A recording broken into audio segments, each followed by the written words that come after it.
everyone, surprisingly Huawei is attracting app and game developers for the new app gallery. That is a replacement for Google Play Store.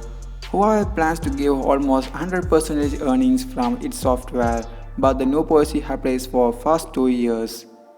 Developers who are interested in the non-gaming app, they will earn 100% of the generated revenue for first 12 months.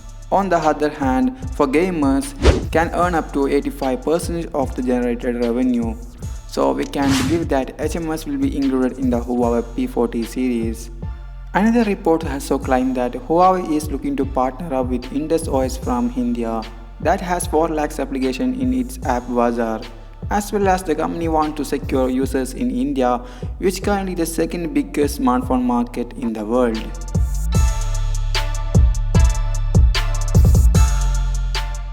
According to early reports, P40 Pro sports a 6.5-inch OLED screen, which will come up with a refresh rate of 120Hz and 2K plus resolution. Moreover, have a 5000 mAh battery support with 40-watt fast charging and powered by Kirin 990 SoC with a dual mode 5G. Huawei P40 series implements Sony IMX 700 CMOS main sensor.